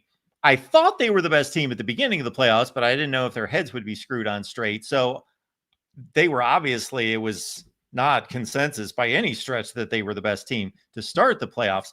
Michigan, the same thing. I didn't know that they were the best team to start 2023's playoffs, but when it was over and they won those 2 games, I knew that they were the best team. But we may see in the future where so-and-so earned the championship because they won the games, but if we started the playoffs again a week from now, it could be a totally different champion. Yeah, and I wanted to comment on James Franklin real fast. Yep. I feel like, look, the Mark Wright point was great that you brought up, because it's going to get to that point where he's pretty much Mark Wright, right? Yeah. He could win pretty much most of his games, but he just can't get over that last hump. And I feel like if he can't do it this year, I don't know if he'll ever be able to do it, because this is supposed to be the year for Penn State. You know, you get one of the best defensive coordinators in the country, and you bring everybody back. Your roster's loaded. If you can't do it this year, I'm not sure he can ever do it. Well, you make a great point. Now, Ryan Day lost a similar game against Oregon last year. I was going to bring that up, actually. He had to go on the road, obviously, but it was another nail biter. And then obviously he was able to pull things together and get it done. His history in big games was better than James Franklin's. It was spotty. It was sketchy. It wasn't what Ohio State would want, but it wasn't. Obviously, Ryan Day has beaten James Franklin's brains in, so I'm not comparing them exactly, but it's a similar circumstance in a way. It is. Here's my thing, though. I just don't trust the Penn State offense. I know they came back in the fourth quarter and all these things, but to me, they just don't have the consistency. And Drew Aller, right? He'll make the most beautiful throw. He'll make the most beautiful throw, and then he'll be inconsistent for the next three throws. I just can't. I don't know. I just can't trust it. At least Ohio State last year, right? Even when Ohio State lost last year, right? You still was like, that offense can click at any point. You just felt like that offense, even in that game, it was clicking pretty good. You felt like it could just click at any point. I don't have that same trust in this Drew Aller offense. No, and you shouldn't. But they brought back maybe the best backfield in the country. They did lose probably the best tight end, but their offensive line is stacked, and they went out and got 3 receivers through the transfer portal that were supposed to give him real threats downfield. And they couldn't score in this game until obviously they couldn't run the ball either. They couldn't run the ball. And that's to Oregon's credit, because Penn State should at least be able to run the ball. They're supposed to be able to run the ball. That's not Aller's fault. And that obviously hurts him in the passing game. Yeah, and so and that's the other thing, right? Maybe Oregon's defense front seven is just that good, or maybe Penn State's run game is just, maybe it's overrated, because I remember, right, even versus Ohio State, Michigan, when they had these same 2 running backs, they couldn't run the ball that well versus the better teams. I know they ran the ball well versus Oregon in the Big Ten championship game last year, but I would consider that an outlier. They usually are not good at running the ball when they have to go up against equal or better talent. So I just don't have faith. I just don't have faith in the offense. I'm gonna comment real quick on the Ohio State game. I tried to talk to you about it. I don't know what's going on with Mike, but I thought people were completely overblown about Washington. I thought it was going to be a blowout personally. I just think Washington's defense is not good. I don't think it's a good defense, and I just didn't understand people saying it was going to be a competitive game. Now, it was a competitive game, if you could consider that a competitive game, for I think 2.5, 3 quarters. But it kind of ended up how I thought it was going to end up, where it would just I thought originally Ohio State was going to score 21-0 at halftime type of thing. But are you concerned at all with the sluggishness of this offense, the Ohio State offense? Yes and no. So yes, in that we've not seen them click against a good team. So they've had 2 opportunities and they've scored 14 and 21 points. And much of that's been set up by the defense. So I am concerned that they've not replaced Quinshawn Judkins and Travion Henderson. I thought that their running back situation is good. They've got a good running back room by most teams' standards, but I just think that they're nowhere close to where they were at the running back position last year. And I'm concerned in that I have yet to see them explode for big plays against anybody good. But I'm not as concerned as I would be otherwise, because I know that they're playing that way, that they're play calling to their defense. They are basically, I don't know if you heard an earlier caller, I just said that Ryan Day knows that he trusts his defense as maybe the best defense in the country. And so until somebody proves that they can score against them, he's going to play it close to the vest and not let Julian Sayin throw the game away. Yeah, look, I do think he gets, he's been a little conservative, but I also think, this is just my personal opinion, that maybe, okay, I don't want to say, okay, this is just my personal opinion. I think it looks to me very similar to the 2023 Ohio State offense with a better quarterback.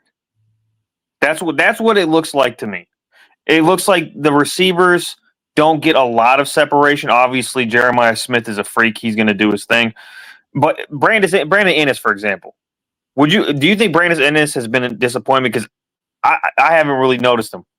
Have you noticed Brandon Ennis? No. The only time I noticed him today was he fumbled away a scoring opportunity. That's what I noticed. And he's a captain. He's the third wide receiver. I haven't noticed him at all. Obviously, the two wide receivers good, but I found it interesting watching this game. One, I think, and mind you, the context is Washington's defense is not a good defense. It's not a good defense. Colorado State, I think, scored 28 on them. Washington State scored 20-some points on them. It's not a good defense. It's not. So when I look at that, and they scored 20-some points as well, to me, the O-line, for the most part, probably did all right, but there was a lot of leakage in pass pro against Washington. And to me, and I think Julian Sayin bailed them out with great pocket movement. I'd be a little concerned about the offense. Now, thankfully, like you said, that defense has been just holding it down, But what's it going to be like if they get into a game where an offense is able to actually move it on them somewhat and maybe even score some points? What's your thoughts on that? Well, my thought is that, again, then Ryan Day is going to be forced to open it up. And Julian Sayin has shown that he can complete very short and intermediate routes, and he's thrown deep routes against bad teams. So they've not let him cut it loose. So he's going to be challenged in those games. Like if they're coming down the field, if they're playing score for score against, well, you can't really see it against Penn State, can you? They're probably going to play in a phone booth against them. But I guess Illinois is capable with Altmaier. That's a possibility that could happen. So anyway, somebody gets them into a scoring fest. It doesn't appear that it's going to be Michigan either.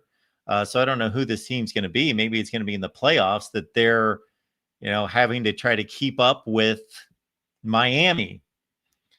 And they obviously I don't even necessarily mean a scoring fest. I just mean like they get into a game, right? And I'm not saying Michigan can do this, and personally, I'd be surprised if Michigan beats them this year. That's just my personal opinion. But like in a game where a team's actually able to, march downfield and actually score in the end zone or in the red zone, whether that's they score 20 points. Let's just say they score 20 points, and they're going against a great defense. I'm not sure, and this is my opinion from what I've seen so far, because outside of the Grambling game, this offense has struggled. Even versus Ohio, I know they scored 37 points in the end, but even versus Ohio, they struggled. It was, they scored 13 at half. So I don't know. I just got to see it. What was your thoughts on the roughing the passer in this game? Did you see that? When was the roughing the passer? It was 3rd and 20 for Ohio State. Oh, that they got bailed out. That was when they scored their second touchdown? It was one of the touchdowns, yeah. And the guy barely touched Julian Sayin. I'm talking he didn't even.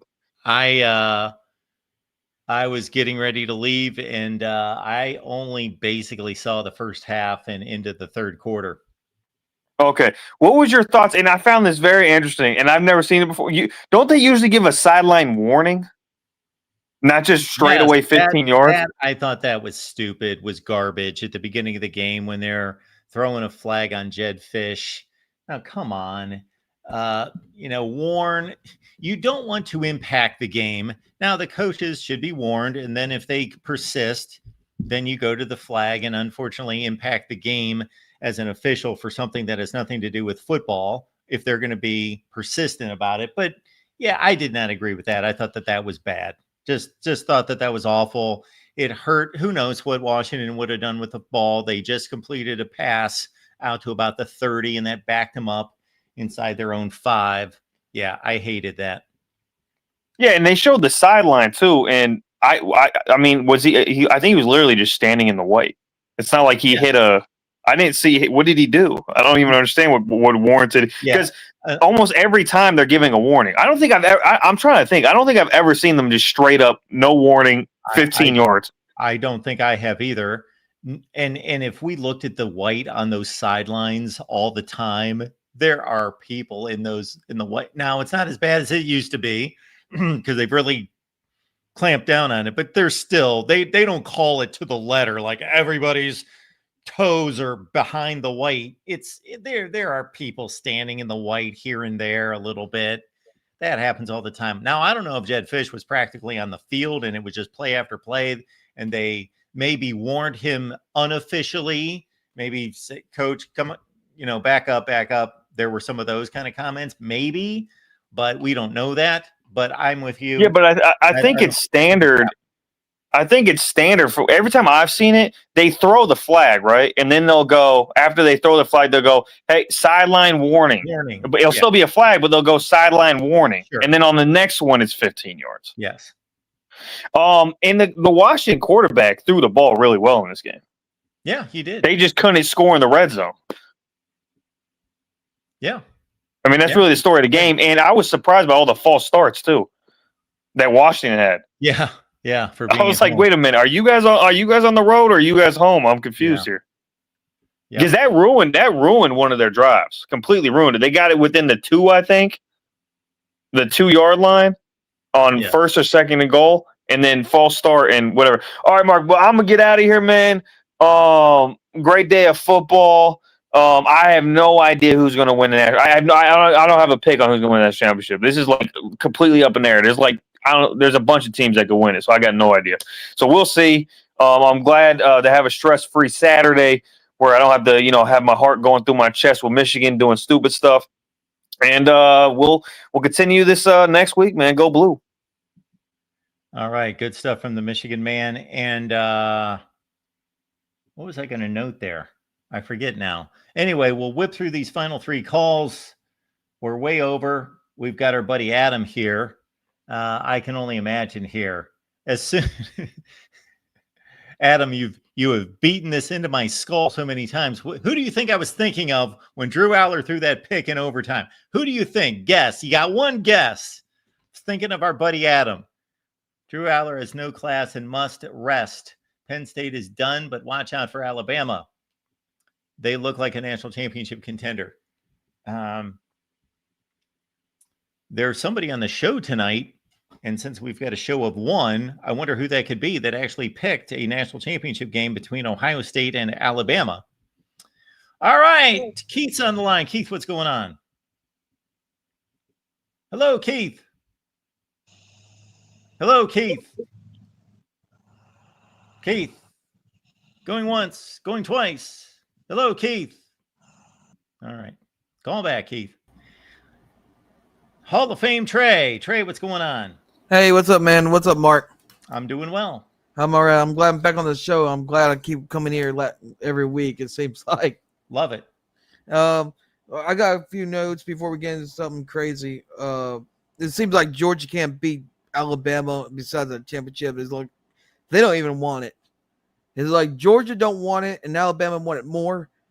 And it look like Todd Simpson, man. The last 3 games, you let him just sit there, and he'll just shred you to pieces like he did to the Georgia secondary. Georgia secondary is trash. I don't think I ever seen a Georgia secondary that vulnerable in my life. Well, not in my whole life, but the last decade, with Kirby Smart. And Florida State, I think they were a fraud. Florida State's a fraud. If you're going to come out here and proclaim, the fans of Florida State want to come out here all the time, not only on the Uncle Lou show, basically in general, they proclaim themselves as a good team, and a good team don't lose to Virginia. Now, Virginia ain't that bad either. Virginia's pretty dang good. They got a good quarterback.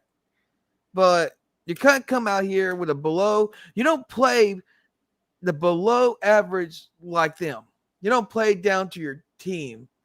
You want to be better, and they fail to do that, and they cost themselves a lot. They had a chance, but they cost them own selves their win.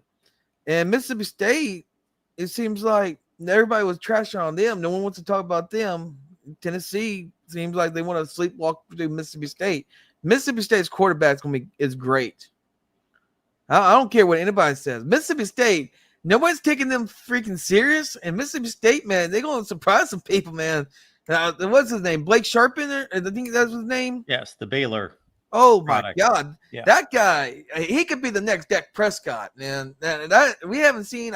Well, you know what I mean. He don't run as much as Dak Prescott, but I'm talking about the motivation, circling the wagons. A guy that you can put put the weight on. Put the weight on his shoulders and carry the whole team just like Dak did.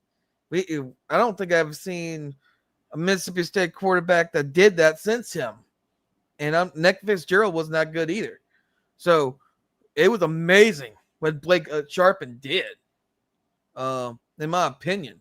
And it's sad that he did not get the victory over Tennessee. I was hoping that happened. So what do you think about Alabama and Georgia game first? What's your opinion on that? Well, as I told an earlier caller, I can't say that I've got much of an opinion because I didn't see one play of the game. But Yeah. I'm not surprised at the outcome. I did pick Georgia to win the game. I thought I just thought that they were better. I have been impressed with Ty Simpson the last few weeks. And Wisconsin actually has a decent front seven. So I thought his performance against Wisconsin was pretty credible, although his receivers completely abused Wisconsin's DBs. So he had open receivers, but he threw the ball extremely well in that game. Yeah. And I'm going to have to go back and watch Georgia-Bama. Let me tell you something. I don't know what was going on, but a Georgia player, and you, since you didn't see it, this Georgia player just jumped on the pile right after the dead ball. It was like maybe second down with 2 minutes to go, and he just jumped on the pile. Where is the discipline for the Georgia players lately? I mean, they are going all over the place. It looks like they're panicking. They're costing their own selves lately in these big games. Or is that just me? Because it seems like in Alabama used to do that with Nick Saban before he got out. It looked like they're losing discipline on these big elite programs, are starting to lose discipline in their players. Because the last couple of years, you don't see a Georgia player doing that. That was like the most stupidest shit I've probably ever seen. Jumping on a damn pile for nothing. Did they get a 15-yard penalty? Sure did. That was bad. It was like a good 5 seconds after the play dead. The play was stopped. He was, I think it was Ty Simpson. I think he got held up, and it was a big pile for the first down. Kind of like a QB sneak. Instead, he jumped up or whatever he's doing. And he just jumped on him, and I think his head collided. His helmet collided into the running back of Alabama, and that's what happened. But it was totally dumb. Do you think it's like losing composure with these elite programs is going on around here? No, I think we've seen that since the beginning of time. So for the Washington and Ohio State game, do you and this has probably been a problem for college football this year and sometimes in the NFL, do you think officials are really messing up now? It looked like they're really, like what you just said, the previous caller, Mark, that was a crazy. What in the hell was Jed Fish doing to get a penalty? And that, Yeah, and what he right was after doing. that, and right after that, another person fouled. What did he do? Yeah, well, what he was doing to get a penalty would have been fine to get a penalty had he Sure. been warned before that, but he Yeah. wasn't warned, and that was the issue. I think one thing that has hurt these officials has been instant replay, because basically they have called the game a bit scared because they know that everything's going to get reviewed anyway. So they've been very conservative. They rule. So for example, there was a situation in the Illinois USC game where I believe that normally the officials would not have called a fumble when Illinois was pushing it across for a touchdown. Under the old circumstances, they would not have called a fumble, and it wasn't a fumble. But what happened was, anytime there's a ball loose, the officials have been instructed, just let it play out, call it a fumble, because if you don't call it a fumble and blow the whistle, then we don't know who recovered the ball. And then if review looks at it and it was a fumble, then we don't know what to do, because you got to call the play dead. So just let it. So they're calling everything a fumble. And in that certain instance, it shouldn't have been called a fumble, and replay wouldn't reverse it. True. And that was not the right call. No, I agree with that, especially the fumble stuff, because back then we really had an issue with that. In the 2000s with that problem, and it'd be a dead ball and it'll be a fumble, and they can't do nothing about it because it was already blown dead. I agree with that, but my gosh, don't you think the officials need to take responsibility? This is outrageous. Well, no, the officials should not take responsibility. The sport needs to hold the officials accountable. Yeah, this is true. I can understand. Another question in the last one. It goes into two parts. Even though the celebration on the fields, with the fans, all that rushing the field, I'm all good with that. But damn, that was pretty damn quick, man. That Virginia Florida State, that was quick. Do you think they will? I think that kind of ruined it. I think in my mind, when I seen that, it looks pretty funny.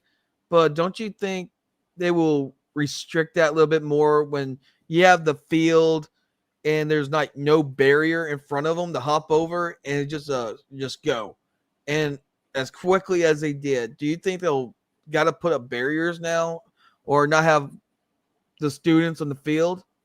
And the second part of it, I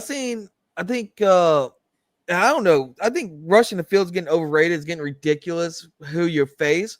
Like Wake Forest was about to beat Georgia Tech. I mean, who rushes the field when you beat Georgia Tech? Or USC.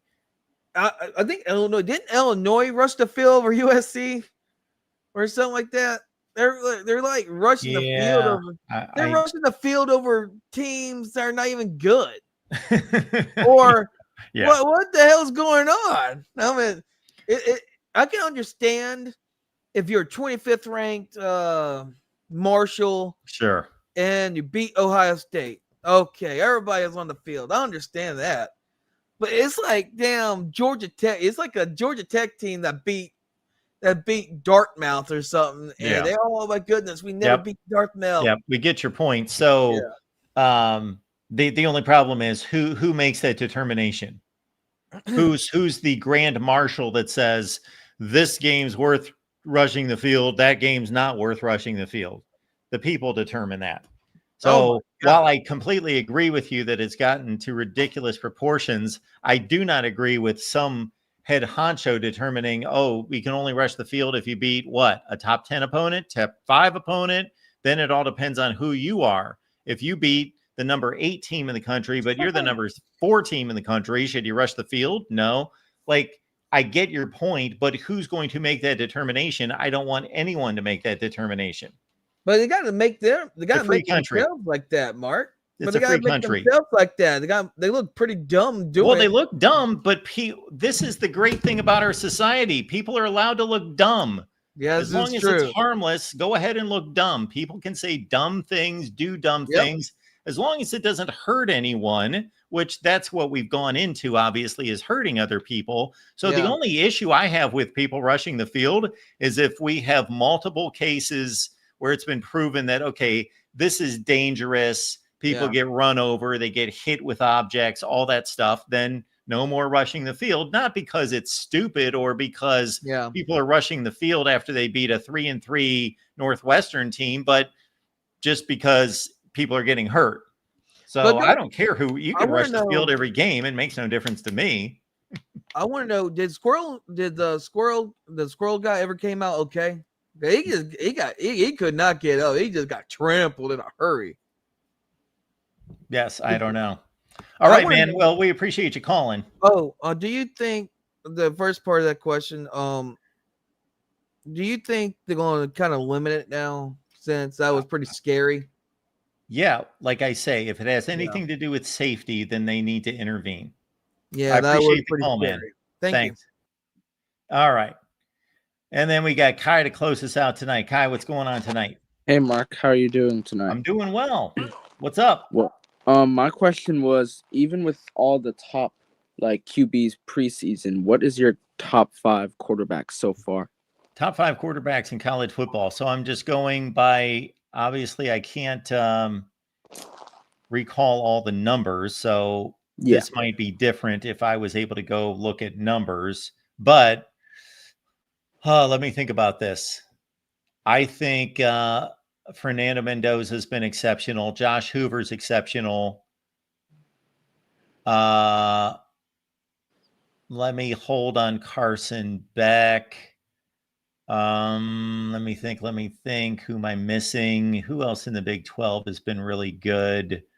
I think Jalen Daniels has been pretty good. Jalen Daniels, good call. I can't wait to see the Maryland freshman quarterback. Not that he's going to be a top 5 quarterback in America, but Malik Washington hasn't played anyone.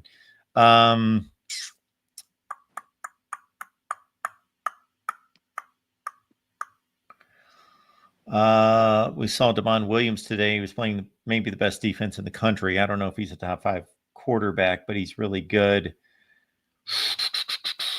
So let's go Jalen Daniels, Josh Hoover. Who did I mentioned? Now I'm forgetting who I mentioned. Carson Beck, and I mentioned somebody else. I mentioned Fernando Mendoza. Unless I'm missing somebody else, you know who's really good, but who's playing the position well. I don't think he's one of the 5 best quarterbacks, but the way he's playing is Luke Altmaier. Yeah. So is Lenore Sellers one of the top 5 quarterbacks? Well, he got hurt and missed a game and so forth. So, and there's a lot of guys that I haven't seen play. What's that? John Mateer or the Oklahoma John quarterback. Mateer, there's a good call. But obviously he's out now. Played a great game against Michigan. Trying to think what their other big win after that was. Obviously the Auburn game. It's not like he's really lit it up. He's just led some really good victories. Somebody in the chat is mentioning Dante Moore, who's obviously been red hot, and now he's added to it against an elite defense. So yeah. Yeah. One last thing. Shout out to Hawaii today. Their offense was pretty spectacular today. Okay. And the kicker, Kensai, he's known as the Tokyo Toe. He has not missed a kick yet this season.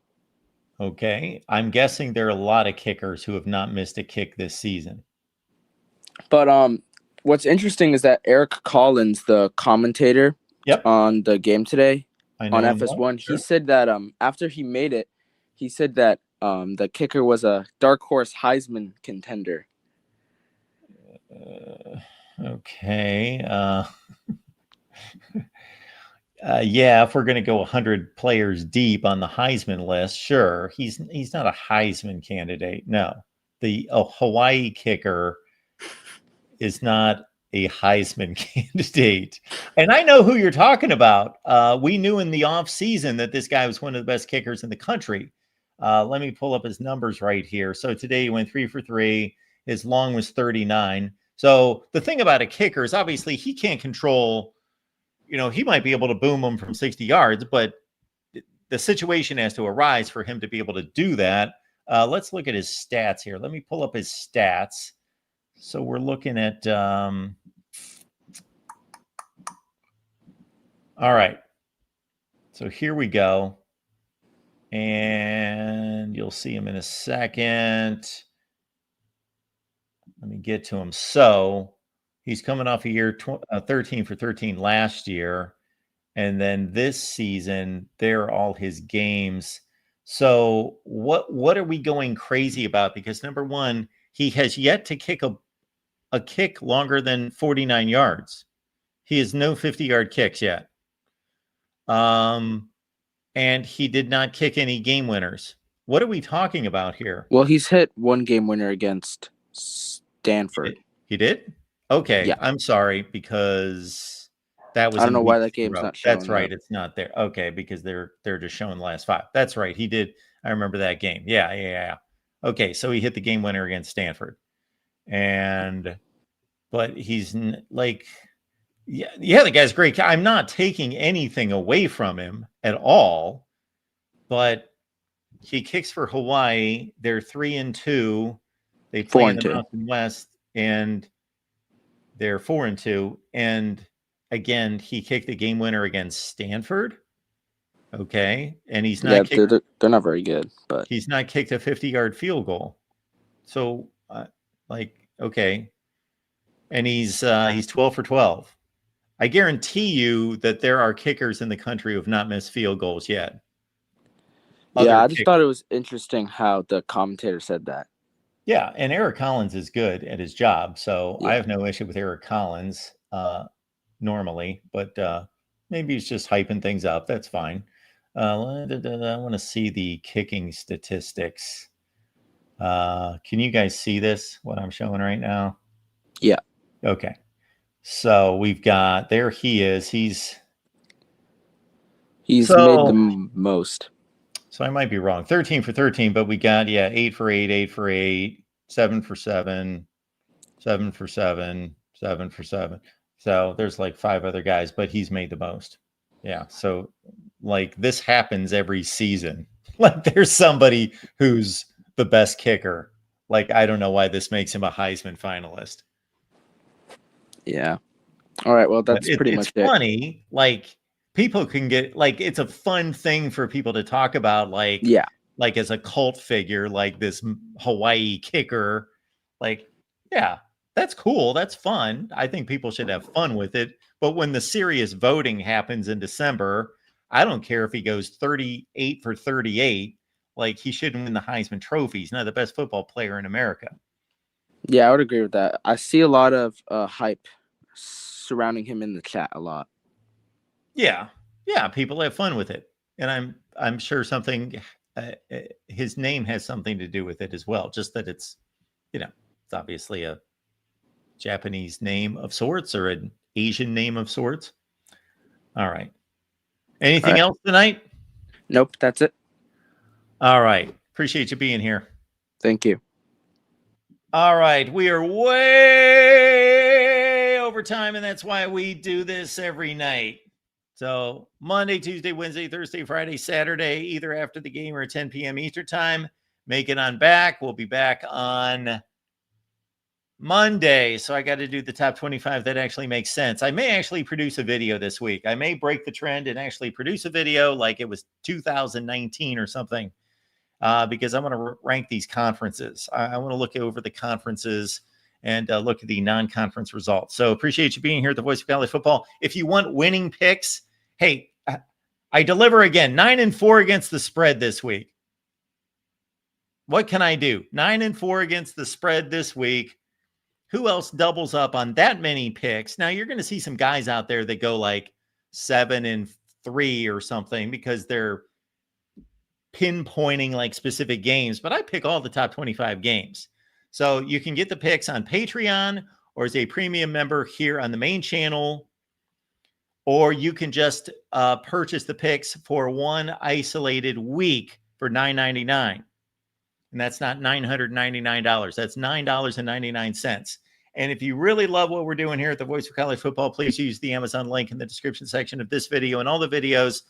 The Amazon link is going to among other things, keep us going here at the Voice of College Football. And we appreciate you being here. Thank you for being a great chat as always. And we will see you soon.